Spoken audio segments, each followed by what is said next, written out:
what? Honestly, actually, before Kvodo, if you could tell us, can it get worse than this? Anyone, if you want to ask if it can get worse than this, you should ask him. Ask him what he saw 70 years ago. This is Gan Eden, what we live right now. Right now, what we live, this life that we're living in is like Gan Eden. Our biggest problem is the air conditioner doesn't work. Or we don't have a lot of money. Or something like that. But what they lived, what he lived 70 years ago, that's tikkun. Thank you very much, mamash. Toda rabba. Toda rabba shebatem. Not enough people. I wonder why. You tell me, right? בעזרת השם. לא לא מוכנים. זה בעזרת השם. נדבר.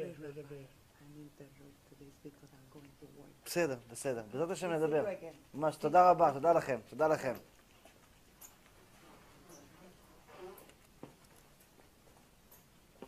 You know, Hashem says, it's here. It's pretty bad. You know what? I'll tell you this. How worse can it get? I'll tell you this. Baruch Hashem, what happened today in the Shiur, you guys don't even understand what just happened.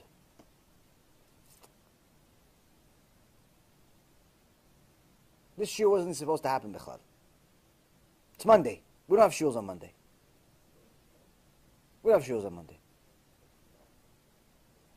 To get to a Shiur on Tuesday and Wednesday is already, the whole world has to collapse in order for me to make it to the Shiur. So to have it on a new day, it's mamash. The Satan gets up off his chair and beats me up all day just to survive to get to the Shiur.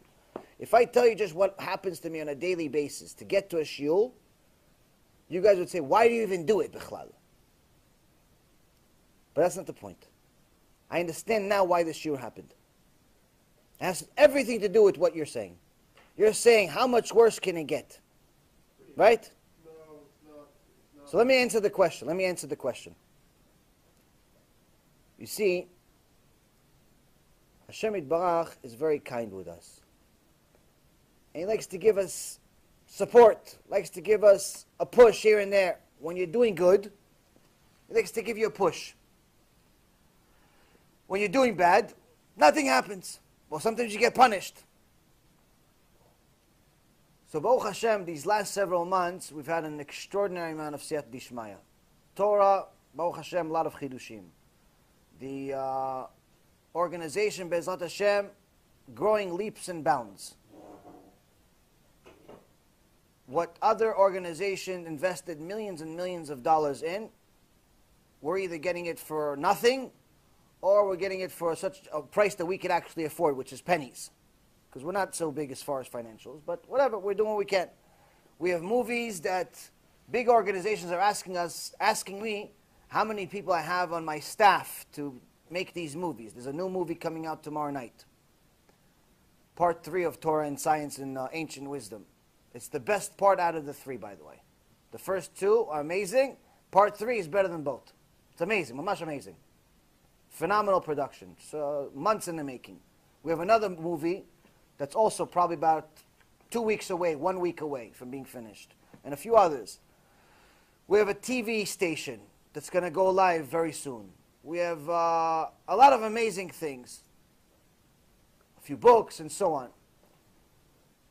But Tachlis is, how do you know it's working? How do you know it's working? So once in a while Hashem sends you a gift and He says, listen, letters come in. I started watching your shiurim, I keep Shabbat. I started watching your shiurim, I kept Yom Kippur. I started watching shiurim, I took off the wig. One woman, Baruch Hashem, just 2 weeks right before Rosh Hashanah says, I bought a wig. A day later, after I bought a wig for thousands of dollars, I saw your shiur about wigs. The wig is in the garbage right now. Now this is a person that's worn wigs her whole life. It's not like it's the first wig. Whole life she's wearing wigs. She saw shiur, said, I know it's true. It's hard for me. It's hard for my husband, but I know it's true. wig goes in the garbage. So you're seeing Siyat Dishma, you're seeing Mamash, there's results every day, Baruch Hashem. But you ask the question, how much worse can it be? Sinners we have. Plenty of sinners, unfortunately. The chidush we got today from Rabbi Ephraim in the Zohar Kadosh was that at the end of times, I don't know if you were here yet, but at the end of times we're going to make so many sins that we're going to lose all of our zchut avot. Any merits that our forefathers have that we're still surviving on will run out. Run out. Meaning, we won't go from trouble to disaster. So you asked, how much worse can it get? Now I have people that watch the shiurim, all parts of the world. Tahiti, Australia, Israel, all over the US, UK, Hasidish people, Ashkenazi, Sephardic, religious, atheists. I actually even have a couple of people from Arab countries, from Abu Dhabi, from Saudi Arabia. I think I have one guy. One guy in Afghanistan watches the shiurim. No, I actually have people that I'm much. They even actually donated a few dollars too. It's unbelievable. Like, so, okay, watch the shiurim. Okay, maybe just somebody's like looking to assassinate me, but actually donating money. It means they actually like the shiurim. So now people from all kinds. But for the first time, today you got your answer live. You asked, how much worse can it get, right? So Hashem sent you a Holocaust survivor.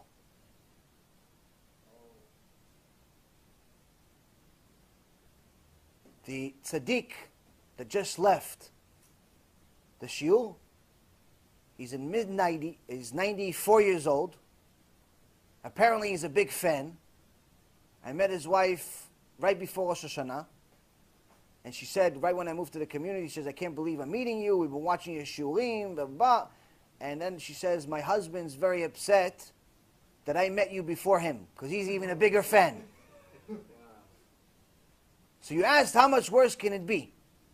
So Hashem sent you an answer. He sent you a Holocaust survivor. And the Holocaust is exactly, right before the Holocaust happened, it's exactly like today. Jews were in power. Jews were rich. Jews were in control, and Jews were anti-Torah. Intermarriage became normal, acceptable. Everything that's happening right now. You ask how much worse can it be? Should have asked him. Right now it's Gan Eden. That's why I do what I do. Somebody asked me on a holiday, says he's a fan, he watched shiurim, all the compliments that they give. I go, okay, to the point. He goes, listen, you can go back to Wall Street, go make money. Go make $50 million. Go make $100 million. Come back, do kiruf, maybe pay other people to do it. So I thought about this Mishnah. I said, let's say we listen to this guy. I go back to Wall Street and I go make money. But then this Mishnah came up. And the Mishnah says, if you fulfill the Torah despite not having any money, despite being poor, despite not having a penny, despite not knowing how you're going to survive next month, next week, next day, eventually you'll have wealth. What kind of wealth? It could be material, it could be spiritual, it could be both. But if you neglect the Torah because you're chasing wealth, eventually you'll have poverty. So yes, I go back to Wall Street. Be like these guys. There's no doubt in my mind I could be on a Forbes 500 within a certain amount of time. No doubt. Skill set, I'm better than today than I was ever before. You have a clearer mind. I'm healthier, Baruch Hashem. No questions asked. But then what's Am Yisrael going to do? There's one less guy that's actually helping people do tshuva. There's not that many to begin with. I'm not the only guy. There's obviously other ones. There's Rav Mizrahi, there's a few others. Rav Alon Nava, there's Rav Zitron, there's a few. But we still have 80% of Am Yisrael doesn't even keep Shabbat. Which means that whatever we have is definitely not enough. So to lower it by one more,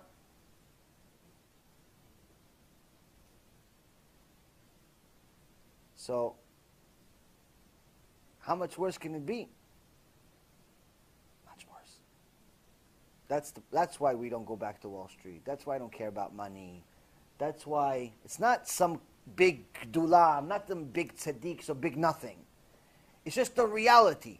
What he lived, I dream about. That's what's possible. That's what's likely. And whoever's going to survive is the ones that actually listens to this Mishnah. Everybody else, it's a disaster. So everyone has an opportunity to invest. You can invest in your building. You can invest in your next house. You can invest in the next kitchen. You can invest in the next car. You get a second car and a third car. And maybe get your 16-year-old kid car and get a bigger iPhone and a bigger iPad and a bigger this and a bigger that and maybe some more magazine subscriptions so you can look at other people's money just in case they have more than you. But you can't take anything of it. Can't take any of it with you. Nothing happens.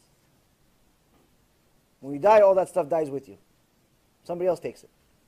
By the time you actually get to have all the stuff, you leave it to somebody else, and they don't want it. Or you can start investing your life to fulfill Torah. Time, use it for Torah. Money, use it for Torah. Why? It's the only thing that's going to protect you from not experiencing what he experienced. He saw firsthand. He was in the Holocaust. Somehow, this truth that he's hearing here, he says, this is what we need to hear. And what he said to me, right now in quiet, because was the scariest part. And he whispered to me in my ear, and he says, why so few people? Why so few people? You know why he said, why so few people? Because if there were more people listening to Rabbi Hillel, Mikalmaya, Rav Wasserman, and all of the rebukers, before the Holocaust, there wouldn't have been a Holocaust. He went through the Holocaust. He saw it. He knows why it happened. He didn't say one time when I mentioned the Holocaust is God did it. He didn't say no.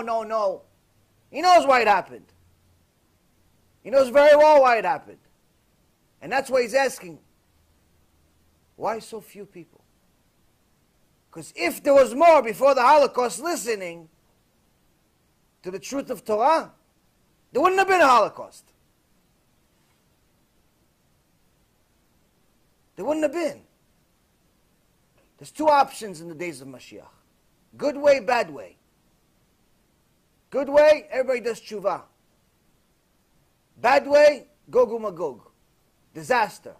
Makes the sages in previous generations had a debate, discussion about different things, and they started talking about the end of times. They started saying about what's going to happen. They said World War I just happened. It was right after World War I. They said World War I was the beginning. The next war is going to make World War I seem like a kindergarten game. Seem like child's play. That's what happened. World War II made World War I seem like nothing. And they said that Gog u'Magog is going to make World War II seem like child's play. So I asked the same question. Why so few people? Why so few people? Why are people still wondering, should I give $10 or should I save it for my IRA account? Should I donate the 1,000 to the Bet Knesset so they could tell, oh, look, this guy bought an aliyah for 1,000, for 5,000, for 50,000. Or should I donate $20 to go help somebody do tshuva? At the Bet Knesset, everybody has money. Everybody has money to buy aliyah during the holidays. Everybody has money. Even if you don't have money, you have money. You're going to buy an aliyah. Why? Because you want to show everybody else you have money. Contest, 500, 5,000, 5 this, 5 this. Everybody wants to show they have money. To save souls from going to the Holocaust, $20. Sorry it's so little, I'll have more next time. Why so few people? That's what he said. Why so few people? What happened? What happened? Where are they? They're donating in the Bet Knesset, kissing the Sefer Torah, and Hashem says, don't kiss me, just listen to me. So, next week, I don't know if we're going to do a shiur on Sunday or Monday, because there's Chag Tuesday and Wednesday. But B'ezrat Hashem, I'll try to do my best to do a shiur, probably most likely Monday. If we do a shiur on Monday, B'ezrat Hashem, mamash, it's going to be a big mesirut nefesh to get it done. If we do a shiur Monday, I want each one of you to do everything you possibly can. If you have to beg, beg. Bring at least 1, 2, 3, 4, 5 people with you. Why? I don't want to hear what he said again. I don't want to hear why so few people. Because he knows. He saw it. I just dream it. You understand? When the guy saw Gehenom tells you what it looks like, you start listening. You understand? Any questions? Baruch Adonai leolam. Amen ve'amen.